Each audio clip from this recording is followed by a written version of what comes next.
Call Mark Mitchell. To take a call on the gambling. The Gambling Act 2003 took effect on 1st of July 2004, and the Act actually brought major reforms to the gambling sector and a significant shift in focus towards the minimisation of harm associated with gambling.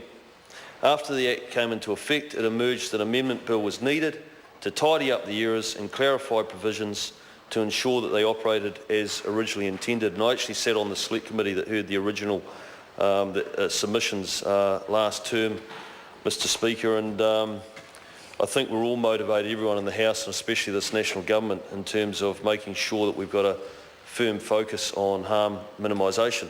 However, the pokies are actually quite important. The revenue that is generated each year that goes back to into our sports clubs and our community groups is significant, $637 million. I know that as someone that is actively involved in the Rewa Surf Club back in my own electorate, actually some of the money that is generated through pokey gambling has been used to buy equipment like defibrillators and equipment that relates directly to surf lifesaving, and that what is required and needed by the patrols on the beach each summer. We are supporting the SOP 454 in the name of the Honourable Peter Dunn.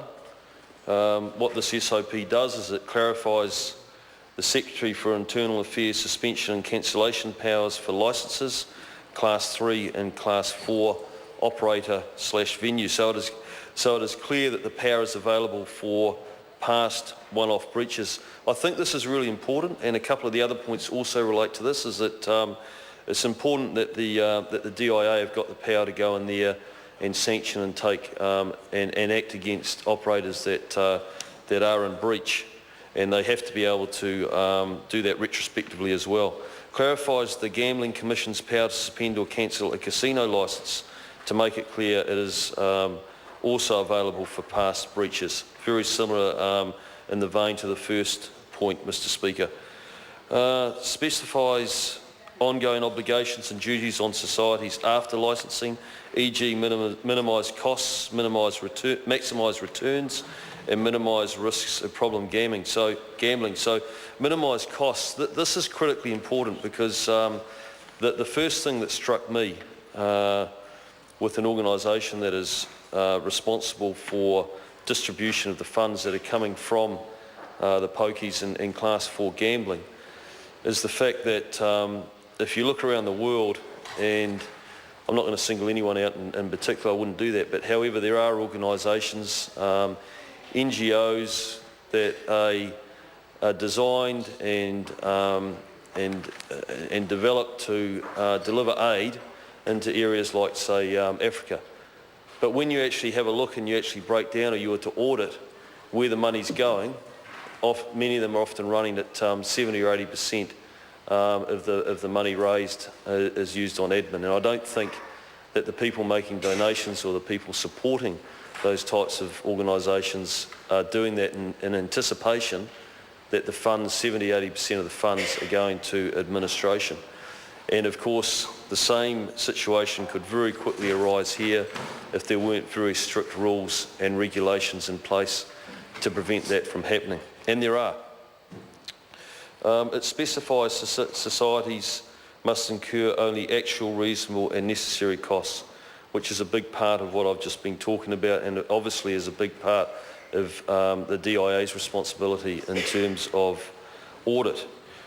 There's also a part there, and I'm just struggling to see it at the moment. It related to the treatment of depreciation. I see that the Honourable Michael Woodhouse is in the House tonight, and I'm sure that he could relate and understand, having run a fairly big organisation himself, the importance of being able to get depreciation right.